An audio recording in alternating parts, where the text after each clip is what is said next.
احمد مسعود او اسماعیل خان وهڅول شول د طالبانو لخوا نه چې کابل ته راشي.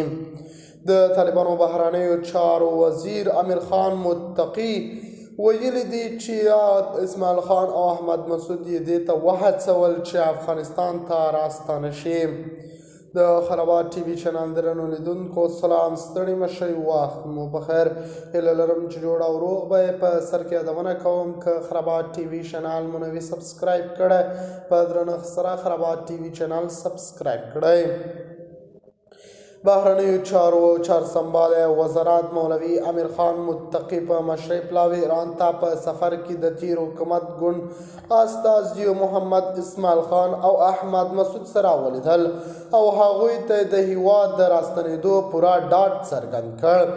د اسلامي امارت د بهرنیو چارو وزارت سرپرست امیر خان متقي ایران ته د خپل سفر پر وخت په تهران کې له احمد مسعود او محمد اسماعیل خان سره لیدلي، که څه هم دا دنده څرګنده چې په دې ناسته کې پر څه خبرې شوي، خو د بهرنیو چارو وزارت چارسنبالې ویلي دوی ته یې ډاډ ورکړی چې افغانستان ته راستانه شي او پر وړاندې به یې هیڅ کوم ګواښ هم نه وي.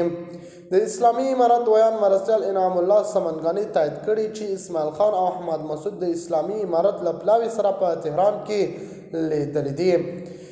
د سمنګاني د څرګندونو له مخې په دې ناسته کې اسلامي امارت دوی ته ډاډ ورکړ چې له کومې اندېښنې پرته دې خپل هیواد ته راستانه شي.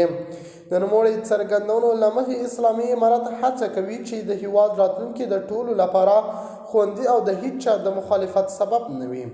د ایران د بهرنیو چارو وزارت له احمد مسعود اسماعیل خان سره د اسلامي امارت د پلاوي لیدنې اړینه نوموړي او څرګندونې چې د افغان خپلمنځي خبرې د دغه هیواد د اجنډا په سر کې دي بللې. له بلې خوا د ایران د بهرنیو چارو وزیر د اسلامي امارت له پلاوي سره په کتنه کې بشري ناورین ته نغدونه کړي او څرګندونې چې امریکا باید افغانستان د اعصارو زیرمې ازادې کړي. د خرابات ټي وي چینل درنو لیدونکو د الله امان.